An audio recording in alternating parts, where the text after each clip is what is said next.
Hi hello good morning.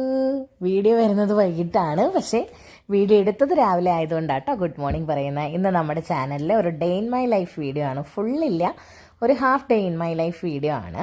അപ്പോൾ ഞാൻ രാവിലെ എഴുന്നേറ്റ് കൊളിച്ച് സുന്ദരിയായി, സുന്ദരി എന്നൊക്കെ ചുമ്മാ പറഞ്ഞ കേട്ടോ, ഇങ്ങനെ വീഡിയോ ഒക്കെ എടുക്കുകയാണ്. ഇത് ഒരു ഇൻട്രോ എടുത്തതായിരുന്നു, പക്ഷേ ബാക്ക്ഗ്രൗണ്ടിലുള്ള ഒരു ശബ്ദ മലിനീകരണം കാരണം അത് ഫ്ലോപ്പായിപ്പോയി. എന്നിട്ട് അതിൻ്റെ ഇടയ്ക്ക് എനിക്കൊന്ന് കോൾ വന്നു കേട്ടോ, അതാണ് ഞാൻ ഭയങ്കര ചിരിച്ചുകൊണ്ടൊക്കെ സംസാരിക്കുന്നത്. രാവിലെ ഞാൻ കുളിച്ചിട്ട് കോൾ ചെയ്തപ്പോഴത്തേക്ക് ചിലരൊക്കെ ഞെട്ടിപ്പോയി കേട്ടോ. അതൊക്കെ കഴിഞ്ഞു. എന്നിട്ട് ഇനിയിപ്പോൾ നേരെ നമുക്ക് അടുക്കളയിലോട്ടൊക്കെ പോവാം. അപ്പോൾ എല്ലാവരും സുഖമായിട്ടൊക്കെ ഇരിക്കുന്നു. നമ്മുടെ ചാനൽ ആദ്യമായിട്ടാണ് കാണുന്നതെങ്കിൽ നമ്മുടെ വീഡിയോസൊക്കെ ഇഷ്ടപ്പെടുവാണെങ്കിൽ സപ്പോർട്ട് ചെയ്യണം. അതുപോലെ തന്നെ എന്തെങ്കിലും സജഷൻസോ അപ്ഡേറ്റ്സോ കാര്യങ്ങളോ ഒക്കെ ഉണ്ടെങ്കിൽ നിങ്ങൾക്ക് പറഞ്ഞു തരാം കേട്ടോ. അപ്പോൾ ഇനിയിപ്പം നേരെ നമുക്ക് അടുക്കളയിലേക്ക് പോവാം കേട്ടോ. ഞാൻ നേരെ പോവാണ്. ആ ഹോളൊക്കെ നല്ല ക്ലീനായിട്ട് കിടക്കും കേട്ടോ. അതെന്താ വെച്ചാൽ ചിങ്ങ ഇതിന് ആ ദിവസം നമ്മളിവിടെ എല്ലാം പൊസിഷനൊക്കെ ചേഞ്ച് ആക്കിയിരുന്നു. അതുകൊണ്ടാണ്. പിന്നെ ജനലൊന്നും തുറന്നിട്ടില്ല. ആ മൂലയിൽ തനു ഇരുന്ന് കളിച്ചതായി ഇന്നലെ രാത്രി. അത് പിന്നെ പറക്കൊന്നും വെച്ചിട്ടില്ല. അപ്പോൾ ജനലൊക്കെ ഓപ്പൺ ചെയ്യട്ടെ.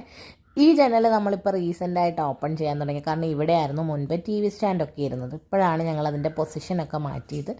കണക്ഷൻ വയറൊന്നും അങ്ങോട്ട് ആക്കിയിട്ടില്ല. ഇനി നേരെ നമുക്ക് അടുക്കളയിലേക്ക് പോവാം. അപ്പോൾ ഓൾറെഡി എന്തെങ്കിലും ബ്രേക്ക്ഫാസ്റ്റ് ഉണ്ടാക്കണം. ഇന്നലത്തെ മീൻകറി ഇരിപ്പുണ്ട്. അപ്പോൾ പ്രമോദ് ഇന്ന് രാവിലെ ബ്രേക്ക്ഫാസ്റ്റ് കഴിക്കാനില്ല, ഞാനും തനുവും മാത്രമേ ഉള്ളൂ. അപ്പോൾ എന്തുണ്ടാക്കണം എന്ന് ആലോചിച്ചുകൊണ്ട് ഇങ്ങനെ നിൽക്കുകയാണ്. മീൻകറി ഉണ്ട്, പുട്ടുണ്ടാക്കിയാൽ തനു കഴിക്കില്ല. തനു അല്ലെങ്കിൽ മീൻകറി കൂട്ടി കഴിക്കത്തുമില്ല. അപ്പോൾ അവൾക്ക് ഇഷ്ടമുള്ളത് ബൂരി ആയതുകൊണ്ട് ഞാൻ അങ്ങനെ മാവൊക്കെ എടുത്തിട്ട് ബൂരി ഉണ്ടാക്കാൻ വേണ്ടിയിട്ട് പോവുകയാണ്. കുറച്ച് മതി, ഒരു 6-7 പൂരി അത്രയൊക്കെ ഉണ്ടാക്കിയാൽ മതിയല്ലോ.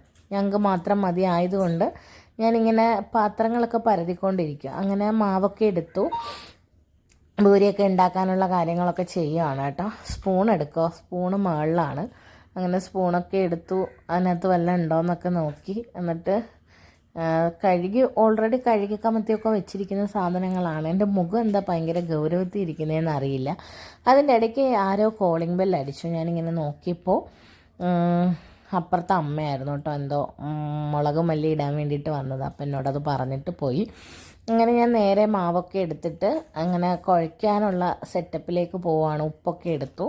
അപ്പം അതൊന്നും കാണിക്കുന്നില്ല, കാരണം ഇന്ന് മാവ് കുഴച്ച് വെക്കാനൊന്നും തീരെ സമയമില്ലായിരുന്നു. എന്താ വെച്ചാൽ ഞാൻ പറഞ്ഞല്ലോ, ഒരു 9:30 കഴിഞ്ഞു, 9:45. അപ്പോൾ എനിക്കൊരു 10:30 ആകുമ്പോഴത്തേക്ക് അടുക്കളയിൽ നിന്ന് ഇറങ്ങണം. 11 മണിയാകുമ്പോൾ എനിക്ക് എൻ്റെ ഡ്യൂട്ടി സ്റ്റാർട്ട് ചെയ്യണം. അപ്പോൾ ഞാൻ മാവ് എടുത്തു, അതിലേക്ക് ഉപ്പിട്ടു. ആ ഒരു സമയത്ത് അതിനകത്ത് എന്തോ ഒരു സാധനം കിടന്നു. ഞാൻ നേരത്തെ ഇത്തിരി ബ്രഹ്മസലി എടുത്ത് മാറ്റിയിട്ടുണ്ടായിരുന്നു കേട്ടോ. അപ്പോൾ അതിൽ നിന്ന് എന്തോ വീണതാണെന്ന് തോന്നുന്നു. അങ്ങനെ അതൊക്കെ എടുത്ത് മാറ്റിയിട്ട് മാവ് കുഴയ്ക്കാനായിട്ട് പോവുകയാണ്. പച്ചവെള്ളത്തിൽ തന്നെ കേട്ടോ ഇന്ന് മാവൊക്കെ കുഴയ്ക്കുന്നത്. നോർമലി ഞാൻ പച്ചവെള്ളത്തിൽ തന്നെയാണ് മാവ് കുഴയ്ക്കൽ, പക്ഷേ കുറച്ച് സമയം വെക്കും, ഒരു അരമണിക്കൂറൊക്കെ വെക്കും. പക്ഷേ എന്നാലും വെച്ചില്ല എന്ന് പറഞ്ഞിട്ട് ഭൂരി പൊങ്ങി വരാതൊന്നും ഇരുന്നില്ല. അങ്ങനെ ഉപ്പും വെള്ളമൊക്കെ ഒഴിച്ചിട്ട് മാവ് കുഴയ്ക്കുകയാണ്. അതൊന്നും കാണിക്കുന്നില്ല, കാരണം വളരെ കുറച്ച് മാവേ ഞാൻ എടുത്തിട്ടുള്ളൂ. ഒരു 2 സ്പൂൺ മാവേ എടുത്തിട്ടുള്ളൂ. അപ്പോൾ അതിങ്ങനെ വെള്ളമൊക്കെ ചേർത്ത് നന്നായിട്ടൊന്ന് നമ്മൾ കൈ വെച്ച് തടവി വിട്ടാൽ മതി, അല്ലെങ്കിൽ കുഴച്ച് വിട്ടാൽ മതി. അപ്പോൾ മാവൊന്ന് അയഞ്ഞു വന്നോളും. അപ്പോൾ ഭൂരിയൊക്കെ ഒത്തിരി നേരം വെച്ചില്ലെങ്കിലും ഭൂരി നല്ല സോഫ്റ്റ് ആകും. അതിൻ്റെ ഇടയ്ക്ക് എനിക്ക് ചുമ വന്നതാട്ടോ. ഞാൻ അതിൻ്റെ ഇടയിൽ കൂടെ ഞാൻ വീഡിയോ കോൾ ചെയ്യുന്നുണ്ട് കേട്ടോ. അതാ ഇങ്ങനെ ഇടയ്ക്കിടയ്ക്ക് നോക്കുന്നത്. ഞാൻ എൻ്റെ ഫ്രണ്ടുമായിട്ട് സംസാരിച്ചുകൊണ്ടിരിക്കുക. അപ്പോൾ അവളിങ്ങനെ രാവിലെ എനിക്ക് ഭയങ്കര ഇൻസ്പിറേഷനൊക്കെ തരും കേട്ടോ.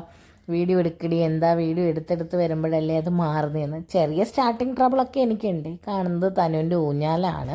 ഈ സമയമായിട്ടും തനു ഉറക്കമൊന്നും എഴുന്നേറ്റിട്ടില്ല. ഞാനപ്പോൾ എഴുന്നേറ്റോന്ന് നോക്കാനും പോയി. കൂട്ടത്തിൽ എൻ്റെ ജോലി ചെയ്യുന്ന ഫോണും കൂടി എടുത്തിട്ട് വരും കേട്ടോ.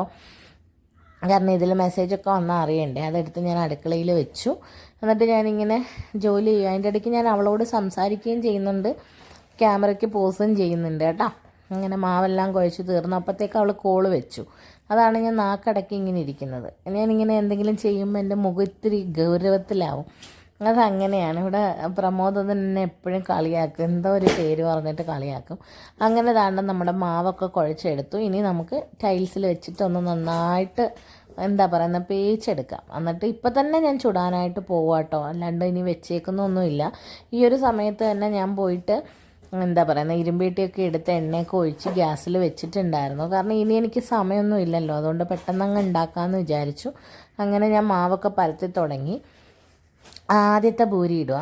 ഞാൻ ഭൂരി ഉണ്ടാക്കുമ്പോൾ ഒരു ടിപ്പ് പറഞ്ഞുതരാം. അത് നമ്മൾ ഒത്തിരി നേരം പരത്തി വെച്ച മാവാണെങ്കിലും അല്ലെങ്കിലും ഇങ്ങനെ ഇട്ടിട്ട് അപ്പം തന്നെ ഇങ്ങനെ എണ്ണയിലിട്ടിട്ട് ഒന്ന് എണ്ണ മുങ്ങിയിട്ട് അപ്പം തന്നെ തിരിച്ചിട്ടാൽ മതി. അപ്പം നന്നായിട്ട് പൊങ്ങി വരും. ഇത് പരത്തി വെക്കാത്തതിൻ്റെ ഒരു ചെറിയ ഇതുണ്ട്, എന്നാലും ഹാർഡൊന്നും അല്ലായിരുന്നു.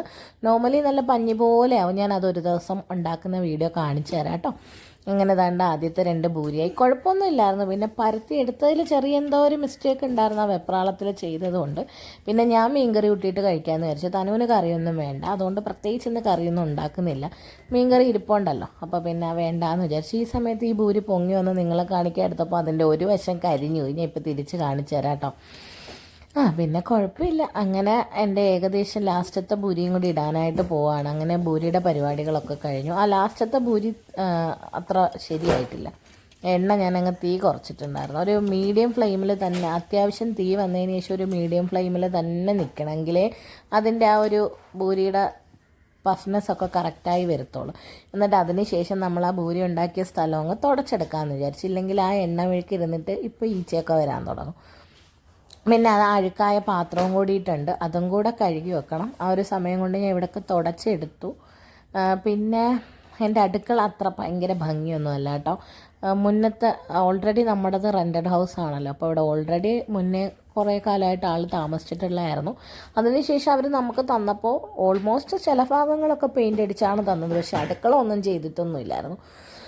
അതിൻ്റേതായ കുറച്ച് പോരായ്മകളൊക്കെ ഉണ്ട്. അപ്പോൾ എന്തെങ്കിലും വാൾപേപ്പറോ എന്തെങ്കിലും മേടിച്ച് ഒട്ടിക്കണം എന്ന് ഞാനിങ്ങനെ ആലോചിച്ചുകൊണ്ടിരിക്കുകയാണ്. അത് ഉടനെ ചെയ്യണം. ബാക്കി എല്ലായിടും എനിക്ക് ഭയങ്കര ഇഷ്ടം. അടുക്കളയും എനിക്കിഷ്ടമാണ്. ചെറിയ ഒതുങ്ങിയ അടുക്കളയാണ്, എന്നാലും ഒരു എന്താ പറയുക, വെള്ള കളറിലേക്ക് കുറേ അഴുക്കൊക്കെ പിടിച്ചിട്ടിരിപ്പുണ്ട്. അതൊക്കെ ഇനി മാറ്റണം. അവിടെ ഇനി വാൾപേപ്പർ എന്തെങ്കിലും ഒട്ടിച്ചാൽ അങ്ങനെ തന്നെ നമ്മൾ ആ പണികളൊക്കെ അങ്ങ് ചെയ്തുകൊണ്ടിരിക്കുക. ഇപ്പം ചെയ്തതാ, പിന്നെ കുറച്ച് കഴിയുമ്പോഴത്തേക്ക് എനിക്ക് ഭയങ്കരമായിട്ട് മടി വരും. പിന്നെ അത് മാത്രമല്ല, ഈ ഞായറാഴ്ച ദിവസങ്ങളിലൊരു ഭയങ്കര മടിയാണ്. ഭയങ്കര മടിയെന്ന് പറഞ്ഞാലും പോരാ, ഞാനും മടിയും തമ്മിലൊരു മത്സരമായിരിക്കും. അവസാനം മടി തന്നെ ആയിരിക്കും ജയിക്കുന്നത്. പൊതുവേ എല്ലാ കാര്യത്തിലും ഇത്തിരി മടിയുള്ള ഒരാളാണ് ഞാൻ. അപ്പോൾ പിന്നെ പ്രത്യേകിച്ച് പറയണ്ടല്ലോ. ഇവിടെ എല്ലാവരും കൂടെ വീട്ടിൽ നിൽക്കുന്ന സമയമാണെങ്കിൽ എനിക്ക് ഭയങ്കര വിഷമം. അപ്പോഴാണെങ്കിൽ ഞാൻ ഞായറാഴ്ച എനിക്ക് വോക്കിങ്ങും കൂടെ ആയതുകൊണ്ട് എനിക്ക് ഭയങ്കര സങ്കടമാണ്. നമുക്ക് എങ്ങോട്ടെങ്കിലും പോകണമെങ്കിലും രാത്രിയിലേ പോകാൻ പറ്റുള്ളൂ. മുമ്പത്തെ ടൈമിംഗ് ആണെങ്കിൽ 9 to 6 ആയിരുന്നു. അപ്പോൾ കുഴപ്പമില്ലായിരുന്നു. 6 മണിയൊക്കെ ആകുമ്പോഴത്തേക്ക് നമുക്കൊരു കൺവീനിയൻ്റ് ആയിട്ടുള്ളൊരു ടൈമാണ്. പക്ഷേ ഇപ്പോഴാണെങ്കിൽ 11 to 8 അതാണ് ഞങ്ങളുടെ ഷിഫ്റ്റ്. വർക്ക് ഫ്രം ഹോം വർക്കെല്ലാം 11 to 8 ആണ്. അപ്പോഴത്തേക്ക് ഒരു ദിവസത്തിൻ്റെ 40% പോയി. പിന്നെ കുറച്ച് കഴിഞ്ഞിട്ട് പണിയൊക്കെ കഴിഞ്ഞിട്ട് വീട്ടിലെ ജോലി ഉണ്ടാവും. പിന്നെ കുളിക്കണം, ഫുഡ് കഴിക്കണം, അതൊക്കെയുള്ളൂ. ഇതിൻ്റെ ഇടയ്ക്ക് പിന്നെ മെജോറിറ്റിയൊക്കെ ചില ദിവസങ്ങളിൽ പുറത്തൊക്കെ പോവും. അത് പോയല്ലേ പറ്റുള്ളൂ. അത് ഈ തനുവിന് പഠിത്തമില്ലാത്ത സമയങ്ങളൊക്കെ നോക്കിയിട്ടായിരിക്കും. അല്ലെങ്കിൽ നല്ല ലേറ്റായിട്ട് വന്നാൽ പിറ്റേന്ന് രാവിലെ ഉറക്കം എണീക്കാൻ എനിക്ക് മടിയാവും. അപ്പോൾ ഇനിയിപ്പോൾ ഞാൻ വിചാരിച്ച് ചോറും കൂടിയിട്ട് അങ്ങ് വെച്ചാൽ നമ്മുടെ പണിയൊക്കെ കഴിയുമല്ലോ. അങ്ങനെ കലമൊക്കെ എടുത്തുകൊണ്ട് വന്നിട്ട് നമുക്ക് ആവശ്യമുള്ള അരിയൊക്കെ എടുത്തു. ചില സമയത്ത് ഞാൻ 2 ദിവസത്തേക്കുള്ള ചോറൊക്കെ വെച്ച് വെക്കും. കാരണം രാവിലെ വൈകിട്ടൊക്കെ കിടന്ന് തിക്കും തിരക്കും കൂട്ടാൻ വയ്യാത്തതുകൊണ്ട്. ഇന്നിപ്പോൾ അങ്ങനെയൊന്നും വെക്കുന്നില്ല. 1.5 ഗ്ലാസ് അരിയാണ് എടുത്തത്. അപ്പോൾ രാത്രിത്തേക്കും കൂടി കാൽക്കുലേറ്റ് ചെയ്ത് ഞാനങ്ങ് അരിയിട്ടത്. അതിന് കാപ്പിയൊന്നും ഉണ്ടാക്കണ്ടെന്ന് വിചാരിക്കുന്നു. പക്ഷേ രാത്രി അതൊക്കെ ഫ്ലോപ്പായി പോയി. ഞാനാണെങ്കിൽ ജോലി ചെയ്തിട്ട് എനിക്ക് ഭയങ്കരമായിട്ട് തലവേദന എടുത്തു. അപ്പോൾ ഞാൻ വിചാരിച്ചു കുളിച്ചിട്ട് വന്നിട്ട് ഫുഡ് ഉണ്ടാക്കാമെന്ന് പറഞ്ഞിട്ട് കട്ടിലോട്ട് ചെന്ന് കിടന്നത് ഞാനങ്ങ് ഉറങ്ങിപ്പോയി. പിന്നെ ഒരു 11 മണിയായപ്പോൾ പ്രമോദ് ഇങ്ങനെ എന്നെ തട്ടി വിളിച്ചിട്ട് എഴുന്നേൽക്കുന്നില്ലേ എന്ന് വെച്ചപ്പോൾ അയ്യോ എഴുന്നേൽക്കണോ അല്ലേ കുളിക്കണമല്ലോ എന്ന് വെച്ചിട്ട് ഞാനിങ്ങനെ എഴുന്നേറ്റപ്പം പിന്നെ മന്തിയൊക്കെ ഓർഡർ ചെയ്താണ് ഞങ്ങൾ രാത്രി കഴിച്ചത്. അങ്ങനെ ദാണ്ട അരിയൊക്കെ കഴുകി. ഞാൻ അത് ഫുള്ള് വീഡിയോ എടുത്തില്ല. അതിൻ്റെ ഇടയ്ക്ക് ഒരാൾ വന്നു. അങ്ങനെ അവിടെ ഞാൻ ഇച്ചിരി നേരം സംസാരിച്ചുകൊണ്ട് നിന്നു. അങ്ങനെ പിന്നെ അരിയൊക്കെ കഴുകി ആവശ്യത്തിന് വെള്ളമൊക്കെ ഒഴിച്ചു. എന്നിട്ട് നമ്മൾ പൂരി ഉണ്ടാക്കിയ സ്ഥലത്ത് ഒരു ഇത്തിരി എണ്ണമയമൊക്കെ വീണിട്ടുണ്ടായിരുന്നു. അതും കൂടെ അങ്ങ് തുടച്ച് അരിയും കൂടെ അടുപ്പയിൽ ഇട്ട് കഴിഞ്ഞാൽ അടുക്കളയിൽ നിന്ന് അങ്ങ് ഇറങ്ങാമെന്ന് വിചാരിച്ചു. പിന്നെ ഉച്ചയ്ക്ക് വന്നാൽ മതിയല്ലോ ഇങ്ങോട്ടേക്കെന്ന് വിചാരിച്ചിട്ട് അതൊക്കെ ചെയ്യുവാണ്. ഞാനിപ്പോൾ ഗ്യാസ് കത്തിച്ചിട്ട് അതങ്ങ് അണയ്ക്കും കേട്ടോ. അത് ആദ്യമേ അങ്ങ് അണച്ചിട്ട് പിന്നെയും പോയി എടുത്തിട്ട് വരുന്നത്. കാണിക്കുന്ന മൊത്തവും വട്ടത്തരങ്ങൾ. അതുകൊണ്ട് നിങ്ങൾ ഒന്നും വിചാരിക്കേണ്ട. ഇടയ്ക്കിടയ്ക്ക് ചെറിയ ചെറിയ മെൻ്റൽ പണികളൊക്കെ ഉണ്ട്. എന്നിട്ട് ചോറൊക്കെ കൊണ്ടുവന്ന് വെച്ച്, ചോറല്ല അരിയൊക്കെ കൊണ്ടുവന്ന് വെച്ചു. എന്നിട്ട് ഇനി നമുക്ക് ഓൾമോസ്റ്റ് നമ്മുടെ എല്ലാ പണിയും ഒക്കെ കഴിഞ്ഞു. പക്ഷേ ഇതുവരെയും തനുമണിയൊന്നും ഉറക്കം എണീറ്റിട്ടില്ല. നന്നായിട്ട് ഉറങ്ങുകയാണ്.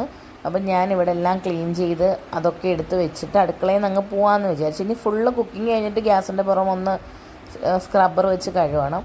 അപ്പോൾ ഹോളിലേക്ക് വന്നു. ഞാൻ നേരെ റൂമിലേക്ക് വന്നു. നോക്കുമ്പോൾ തനു കമന്ന് കിടന്ന് ഉറങ്ങും. ഇനി ഇവിടെ എഴുന്നേറ്റിട്ട് വേണം ഷീറ്റൊക്കെ ചേഞ്ച് ആക്കാൻ. ഞാൻ പോയി ഈ സമയത്ത് കഴിക്കാനായിട്ട് പൂരിയൊക്കെ എടുത്തു. കഴിച്ചിട്ട് ഇങ്ങനെ ഇരിക്കുകയായിരുന്നു.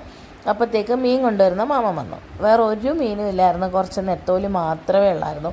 പിന്നെ ഞാൻ അത് മേടിച്ചിട്ട് അകത്തേക്ക് കയറി. ഇത് വൈകിട്ട് കണ്ടിച്ചൊക്കെ വെക്കത്തേ ഉള്ളൂ, നാളത്തേക്ക് എടുക്കാനാണ്. ഇന്നിനി മീനൊന്നും ഇതാക്കുന്നില്ല. അങ്ങനെ ഞാൻ നേരെ വന്ന് അത് ചട്ടിയിൽ നിന്ന് വേറൊരു പാത്രത്തിലാക്കി ഫ്രിഡ്ജിലേക്ക് അങ്ങ് വെച്ചു. അപ്പോഴത്തേക്ക് നമ്മുടെ അരിയൊക്കെ തിളയ്ക്കാൻ തുടങ്ങി. അപ്പോൾ ഞാൻ വിചാരിച്ചു കുറച്ച് പയറെടുത്തിടാം, ഉച്ചയ്ക്ക് പയറും കറിയും വെക്കാം. എന്നിട്ട് ഞാൻ നേരെ ജോലി ചെയ്യാനായിട്ട് പോയി. അങ്ങനെ അതൊക്കെ കഴിഞ്ഞു. ഏകദേശം ഇപ്പോൾ ഒരു മണിയായി. അപ്പോൾ എൻ്റെ ഹാഫ് ഡേ കഴിഞ്ഞു. ഇനിയിപ്പോൾ നേരെ പോയിട്ട് കറിയും വെക്കണം, ഫുഡ് കഴിക്കണം. 2 മണിയാകുമ്പം വീണ്ടും ഡ്യൂട്ടി സ്റ്റാർട്ട് ചെയ്യണം. ലഞ്ച് ബ്രേക്കിൻ്റെ സമയത്താണ് ഞാൻ അധിക ഹോളിഡേയ്സിലും കറി അങ്ങനത്തെ കാര്യങ്ങളൊക്കെ വെക്കൽ. അതെപ്പോഴും അങ്ങനെയാണ്. ഇവർക്ക് രണ്ടുപേർക്കും പോകേണ്ട സമയത്ത് മാത്രമേ ഉള്ളൂ രാവിലെ എല്ലാം ഒതുങ്ങിക്കഴിഞ്ഞാൽ പിന്നെ വീടൊക്കെ തൂത്തിട്ട് ജോലി ചെയ്യാനിരുന്ന് 1 മണിയാകുമ്പം പിന്നെ ഫോണിലൊക്കെ കളിച്ച് അങ്ങനെ ഇരിക്കുന്നത്. ഇപ്പോഴാണെങ്കിൽ മുമ്പ് ഇച്ചിരിയൊക്കെ ബ്രേക്ക് എടുക്കാമായിരുന്നു, ഇപ്പം തീരെ ബ്രേക്ക് എടുക്കാൻ പറ്റില്ല. കാരണം അവർക്ക് നമ്മൾ എന്താ ചെയ്യുന്നതെന്നൊക്കെ അറിയാനൊക്കെ പറ്റും. എന്നിട്ട് ഞാൻ നേരെ ഇതാണ്ട് അടുക്കളയിൽ വന്നു. എന്നിട്ട് ഇനി മത്തങ്ങയും പയറും കറി വെക്കാനുള്ള കാര്യങ്ങളൊക്കെ ചെയ്യുകയാണ് കേട്ടോ. 1 മണിയുടെ ബ്രേക്ക് സ്റ്റാർട്ട് ചെയ്ത സമയത്ത് ഞാൻ തനിമണിയെ പോയി കുളിപ്പിച്ചിട്ടുണ്ടായിരുന്നു കേട്ടോ. അപ്പം കുളിപ്പിച്ചിട്ട് ഞാൻ ഡ്രസ്സ് എടുത്ത് കൊടുത്തിട്ടാണ് വന്നത്, പക്ഷേ ഇടാതെ വന്നതാണ്. പിന്നെ ഞാൻ ഈ ഒരു സമയത്ത് 1 മിനിറ്റ് എന്ന് പറഞ്ഞ് പോയിട്ട് അവൾക്ക് ഡ്രസ്സൊക്കെ ഇട്ട് കൊടുത്തു. ഇനി മുടിയൊക്കെ കെട്ടി കൊടുക്കണം. അപ്പം ഞാൻ വിചാരിച്ചു മുടി കെട്ടണ്ട, ജസ്റ്റ് ഒന്ന് ഒതുക്കി കൊടുക്കണം. ഞാൻ വിചാരിച്ചു ഇതങ്ങ് ഒതുക്കി അവിടെ അങ്ങ് വൃത്തിയാക്കി കൈ കഴുകിയിട്ട് പോയാൽ പിന്നെ ആ പണിയില്ലല്ലോ എന്ന് വിചാരിച്ചിട്ട് ഞാൻ കൈയോടെ തന്നെ അരിഞ്ഞ സാധനങ്ങളൊക്കെ അങ്ങ് വാരിക്കളയുക. ഇല്ലെങ്കിൽ നല്ല ഈച്ച ശല്യം വരും കേട്ടോ. മഴ സമയമല്ലേ, അതുകൊണ്ട് നന്നായിട്ട് ഈച്ചയുടെ ശല്യം വരും. അതുകൊണ്ട് അപ്പം തന്നെ അങ്ങ് എടുത്ത് കളയുകയാണ്, ഇല്ലെങ്കിൽ പിന്നെ ശരിയാവില്ല. അതുകൊണ്ട് ഞാൻ ഈ സമയത്ത് 2 വെളുത്തുള്ളിയും കൂടി തൊലിച്ച് കഴിഞ്ഞാൽ പിന്നെ ഒന്നും അരിയണ്ടല്ലോ എന്ന് ഒന്നും തോല് കളയണ്ടല്ലോ എന്ന് വിചാരിച്ചിട്ട് അതിനാവശ്യമായിട്ടുള്ള വെളുത്തുള്ളിയൊക്കെ പോയി ഇതിൻ്റെ ഇടയ്ക്ക് വോയിസ് ഓവർ കൊടുക്കാനുള്ള അങ്ങ് നീണ്ടു പോകുന്നത് കൊണ്ട് ഞാൻ കുറച്ച് പോർഷൻസൊക്കെ അങ്ങ് ഡിലീറ്റ് ചെയ്ത് കളഞ്ഞു. കാരണം ഭയങ്കര ലെങ്തി ആയിട്ട് ഇങ്ങനെ ഒരു കാര്യം തന്നെ പറഞ്ഞുകൊണ്ടിരിക്കുന്നതായിട്ട് എനിക്ക് ഫീൽ ചെയ്തു. അപ്പോൾ പിന്നെ ഞാൻ കുറച്ച് പോർഷൻസൊക്കെ കട്ട് ചെയ്തു. എന്നിട്ട് ദാണ്ട് ഇതൊക്കെ വാരിക്കൊണ്ട് പോവാം കേട്ടോ. പുറത്തൊരു പാത്രം വെച്ചിട്ടുണ്ട്, അവിടെയാണ് നോർമലി നമ്മളിപ്പം അടുക്കളയിൽ ഒരു സ്ഥലത്തൊരു സാധനം വെക്കും, അവിടെയാണ് ഇടൽ. അല്ലാത്ത സമയത്ത് ഇപ്പം ഞാൻ വീട്ടിലൊക്കെ നിൽക്കുന്ന സമയത്താണെങ്കിൽ തെറുതിയൊന്നും ഇല്ലെങ്കിൽ അപ്പം തന്നെ പുറത്തൊരു ബാസ്ക്കറ്റ് വെച്ചിട്ടുണ്ട്, അതിൽ കൊണ്ട് കളയും. അപ്പോഴത്തേക്ക് തനിക്കുട്ടി ഡ്രസ്സൊക്കെ ചേഞ്ച് ചെയ്ത് വന്നു. ഇനി മുടിയൊക്കെ ഒന്ന് റെഡിയാക്കി കൊടുക്കണം. അപ്പോൾ ഫോൺ അവിടെ ഇരിക്കുന്നതിന് പറയാം കേട്ടോ. ബോയൊക്കെ എടുത്തിട്ട് വന്നു, തലയിൽ നിറച്ചും വെള്ളമാണ്. അപ്പോൾ ഞാൻ വിചാരിച്ചു മുടി ഒന്ന് ഒതുക്കി കൊടുക്കാമെന്ന്. തൊട്ടപ്പോൾ നന്നായിട്ട് വെള്ളമുണ്ട്. അപ്പോൾ ഫോണിലൊക്കെ നോക്കിയിട്ട് ഞങ്ങൾ തമ്മിൽ എന്തൊക്കെയോ പറയുന്നുണ്ട് കേട്ടോ. ഭയങ്കരമായിട്ട് ഫോണിങ്ങനെ വീഡിയോ എടുക്കാനും അല്ലെങ്കിൽ ഫോണിങ്ങനെ ഉപയോഗിക്കാനൊക്കെ ഭയങ്കര ഇഷ്ടമാണ്. ചില സമയത്ത് അത് ഓക്കെയാണ്, പക്ഷേ ചിലപ്പോൾ അത് ഓവറാണ്. അതുകൊണ്ടപ്പോൾ മുടിയൊക്കെ ചീവി സുന്ദരിയായിട്ട് വന്ന് എല്ലാവർക്കും ഹായൊക്കെ പറയാം. അപ്പം ഞാൻ ഈ സമയം കൊണ്ട് നമ്മുടെ മത്തങ്ങ ഒന്ന് അരിഞ്ഞെടുക്കാമെന്ന് വിചാരിച്ചു. അരിഞ്ഞൊക്കെ എടുത്തു, അതിന് കഴുകി കുക്കറിലേക്ക് ഇടാമെന്ന് വിചാരിച്ചു. അത്ര ചെറുതായിട്ടൊന്നും അല്ല ഞാൻ അരിഞ്ഞ, കാരണം പയറിൻ്റെ കൂട്ടത്തിൽ വേവേണ്ടതായതുകൊണ്ട് ഇത്തിരി വലുതായിട്ട് തന്നെ അരിഞ്ഞു. പിന്നെ പയർ വെന്തില്ലെങ്കിൽ നമ്മളൊന്നും കൂടിയിട്ട് തുറന്നിട്ട് വീണ്ടും ഫിസിലടിപ്പിക്കും. ഇതൊക്കെ സർവ്വസാധാരണമാണല്ലോ, നമ്മളുടെ കയ്യിലാണോ പണികളില്ലാത്തത്, അതുകൊണ്ട് അങ്ങനത്തെ കാര്യങ്ങളൊക്കെ ചെയ്യും. പക്ഷേ വൻപയർ ആയതുകൊണ്ട് ഇച്ചിരി നേരം തോനേ നേരം വെക്കുന്നത് നല്ലതായിരുന്നു. നമ്മളൊരു 11 മണി ആവാറായപ്പോഴാണ് അത് വന്ന് വെള്ളത്തിലിട്ടത്. ഞാൻ പോയി കുക്കറൊക്കെ എടുത്തിട്ട് വന്നു. കുക്കറൊക്കെ ഒന്ന് കഴുകി, ഓൾറെഡി കഴുകി തന്നെ മുകളിൽ വെച്ചിരിക്കുന്നതാണ്. ആ ഭാഗത്തെ പാത്രങ്ങളൊന്നും ഒതുക്കണം. ഞാൻ എല്ലാം ഇന്നലെയൊക്കെ എടുത്തിട്ട് അത് തിരിച്ച് അതുപോലെ വെച്ചില്ല കേട്ടോ. അങ്ങനെ ദാണ്ട മത്തങ്ങയൊക്കെ അതിലേക്ക് ഇട്ടു. എന്നിട്ട് പയറും കൂടിയിട്ട് അരിച്ചിടുക കേട്ടോ. കാരണം പയറിങ്ങനെ വെള്ളം കളയുന്ന സമയത്ത് കുറേ പയർ താഴെ പോകുന്നുണ്ടായിരുന്നു. അപ്പോൾ പിന്നെ ഞാനിങ്ങനെ കൈ വെച്ചിട്ട് അരിച്ചിട്ടു. എന്നിട്ട് ഞാൻ കുക്കറിലെല്ലാം ഇട്ടിട്ട് അതിനകത്തേക്ക് ഒരു പച്ചമുളകും 2 വെളുത്തുള്ളിയും ചെറിയുള്ളി ഇട്ടിട്ടുണ്ട്. നിങ്ങൾക്കത് കാണാൻ പറ്റുമോയെന്ന് അറിയില്ല, അത് അടിയിലായിപ്പോയെന്ന് തോന്നുന്നു. അതൊക്കെ ഇട്ട് ആവശ്യത്തിന് വെള്ളവും ഉപ്പും ഇട്ടിട്ട് വേവാനായിട്ട് വെച്ചു. ഈ സമയത്ത് ഞാൻ ഫ്രിഡ്ജിൽ ഇന്നലെ ഓൾറെഡി അരപ്പ് പുരട്ടി വെച്ചിരുന്ന ചിക്കൻ എടുത്ത് പുറത്ത് വെച്ചിട്ടുണ്ടായിരുന്നു. അത് ഒരുമാതിരി ഐസ് കയറിയിട്ടങ്ങ് ഡ്രൈ ആയിരിക്കുമായിരുന്നു. അപ്പോൾ അതെടുത്ത് ഞാൻ പുറത്ത് വെച്ചു. എന്നിട്ട് അതിൻ്റെ തണുപ്പ് വിട്ടപ്പോഴത്തേക്ക് ചിക്കനും കൂടി പൊരിക്കാനെടുത്തു, പയറും വേവാൻ വെച്ചു. ഈ സമയത്തിന് നമുക്ക് അരപ്പിന് വേണ്ടുന്ന തേങ്ങ തിരുവിയെടുക്കാം. കറക്റ്റ് തേങ്ങ തിരുകി തീരുന്ന ആ ഒരു സമയത്ത് തന്നെ കറണ്ട് പോയി. അപ്പോൾ ചെറിയ ഉള്ളിയും അതുപോലെ ചെറിയുള്ളി അല്ലല്ലോ വെളുത്തുള്ളിയും ജീരകവും മഞ്ഞൾപ്പൊടിയും ചേർത്തിട്ടാട്ടോ അരയ്ക്കുന്ന. കറണ്ട് പോയെങ്കിൽ എന്താ, നമ്മൾ അപ്പോഴേ ചോപ്പറിലിട്ടിട്ട് ഒന്ന് ക്രഷ് ചെയ്തിങ്ങെടുക്കും. എൻ്റെ ചോപ്പറിൽ അത്യാവശ്യം ചെറുതായിട്ടൊക്കെ അരിഞ്ഞു വരും. എന്നിട്ട് നമ്മൾ ഈ പയറിലേക്ക് അതിട്ടു. ഞാൻ പറഞ്ഞില്ലേ ചെറുതായിട്ടും കൂടി വേവാനുണ്ട്. അപ്പം ഞാൻ ഇത് മിക്സ് ചെയ്തിട്ട് ഒന്നുകൂടെ അടച്ചങ്ങ് വെച്ചു. അപ്പോഴത്തേക്ക് നമ്മുടെ ചിക്കനൊക്കെ ദാണ്ട വെന്തു. ഓൾമോസ്റ്റ് നമ്മുടെ പണികളൊക്കെ കഴിഞ്ഞു. അപ്പോൾ ഞാൻ വിചാരിച്ചു കടുക് വറുക്കാൻ വേണ്ടിയിട്ട് കുറച്ച് വറ്റൽമുളകും അതുപോലെ തന്നെ ചെറിയുള്ളി എടുക്കാമെന്ന്. വറ്റൽമുളക് മുകളിലാണ്, പക്ഷേ ചെറിയുള്ളി താഴെ വേറൊരു എക്സ്ട്രാ കുറ്റി ഇരിപ്പുണ്ട്, അതായത് ഗ്യാസ് സിലിണ്ടർ, അതിൻ്റെ മുകളിലാണ് ഞാൻ ആ ഉള്ളിപ്പാത്രം വെച്ചിരിക്കുന്നത്. ചെറിയുള്ളി അങ്ങനെ കടുക് വറുക്കൽ അങ്ങനത്തെ സാധനങ്ങൾക്കൊക്കെ മതിയല്ലോ, അങ്ങനെ അതെടുത്തു. എന്നിട്ട് ഞാൻ അതൊക്കെ ചെറുതായിട്ട് അരിഞ്ഞ് റെഡിയാക്കിയൊക്കെ വെച്ചു. എന്നിട്ട് നമ്മുടെ എന്താ പറയുന്നത്, മത്തങ്ങയും പയറും സാധനം ഗ്യാസിൽ നിന്ന് ഇങ്ങോട്ടേക്ക് എടുത്തിട്ട് റൈസ് കുക്കറിൽ നിന്ന് ചോറ് എടുത്തിട്ട് അങ്ങോട്ടേക്കും വെച്ചു. അപ്പോൾ ഇതൊന്ന് സെറ്റായി വരുമ്പോഴത്തേക്കും ചോറ് ഉപ്പിട്ട് നമുക്ക് ഊറ്റിയെടുക്കുകയും ചെയ്യാം. അപ്പോൾ എല്ലാ പണികളും കഴിയുകയും ചെയ്തു. കഴുകാനുള്ള പാത്രങ്ങളൊക്കെ പറക്കി വാഷ് ബേസിനിലോട്ട് കയ്യോടങ്ങ് ഇടുവാണ്. അപ്പോൾ ഞാൻ ചോറിന് വേണ്ടുന്ന ഉപ്പൊക്കെ താണ്ട് എടുത്തു. ഞാനിവിടെ ചോറിന് ഉപ്പിട്ടാണ് വേവിക്കുന്നത്, അല്ലെങ്കിൽ എനിക്കൊരു രുചിയില്ലാത്ത പോലെ ഫീൽ ചെയ്യും. എന്നിട്ട് ഞാൻ താണ്ട പാത്രങ്ങളൊക്കെ കഴുകി ഒതുക്കുവാണ്. കയ്യോടിപ്പം തന്നെ കഴുകി ഒതുക്കി കഴിഞ്ഞാൽ പിന്നെ ഇനി അടുക്കളയിലോട്ട് ഒന്നിന് കഴിക്കാൻ മാത്രം വന്നാൽ മതിയല്ലോ എന്ന് വിചാരിച്ചിട്ട് എല്ലാം കഴുകിയൊക്കെ വെക്കുവാണ്. വേറെ ഒന്നുമില്ല, ചോപ്പറും പിന്നെ അതുപോലെ തന്നെ 2-3 പാത്രങ്ങളൊക്കെ ഉണ്ടായിരുന്നുള്ളൂ. അങ്ങനെ അതെല്ലാം കഴുകി 2 പ്ലേറ്റും തേങ്ങ തിരിങ്ങിയ പാത്രം ഉണ്ടല്ലോ ആ പ്ലേറ്റും പിന്നെ അല്ലാണ്ട് 2-3 പാത്രമൊക്കെ ഉണ്ടായിരുന്നു. അങ്ങനെ അതെല്ലാം വൃത്തിയാക്കിയിട്ട് നമ്മളിതിനകത്ത് അരപ്പൊക്കെ ഇട്ടു. എന്നിട്ട് താണ്ട ആ ഒരു ഇതൊന്ന് മിക്സ് ചെയ്ത് നമുക്ക് നന്നായിട്ടൊന്ന് ഉടച്ചെടുക്കാം. അതിനുശേഷം നമ്മൾ കടുക് വറുത്ത് വെച്ചിരുന്ന സാധനങ്ങൾ ലാസ്റ്റ് ഇച്ചിരി മുളക് പൊടിയും കൂടി ഇട്ടിട്ടുണ്ട്. അത് ആ ഒരു കളറ് ഫോണിൽ ഇത്തിരി കളർ കുറവായിട്ട് എനിക്ക് തോന്നി, പക്ഷെ നല്ല ടേസ്റ്റ് ആയിരുന്നു കേട്ടോ. മത്തങ്ങയും പയറും കറിക്ക് എനിക്ക് ഭയങ്കര ഇഷ്ടമാണ് ആ കറി. എന്നിട്ട് താണ്ട നമ്മുടെ ചിക്കൻ ഫ്രൈ ഒക്കെ ആയി. അടുക്കളയൊക്കെ നമ്മൾ ഒതുക്കി എല്ലാം സെറ്റ് ചെയ്തൊക്കെ വെച്ചു. ഇനി ചോറ് ഊറ്റണം, പാത്രമൊക്കെ കഴുകി. എന്നിട്ട് ഞങ്ങൾ പോവാണ്. ഇനി നമുക്ക് ഞാനും തനിക്കുട്ടിയായിട്ട് പോയി ഫുഡൊക്കെ കഴിക്കട്ടെ. അടുത്തൊരു വീഡിയോ ആയിട്ട് കാണാം. അതുവരെ എല്ലാവരും സുഖമായിട്ടിരിക്കുക. എല്ലാവർക്കും bye. Thank you for watching. ഇനി അടുത്തൊരു വീഡിയോ ആയിട്ട് കാണുന്നവരെ ടാറ്റാ ബൈ, സീ യു.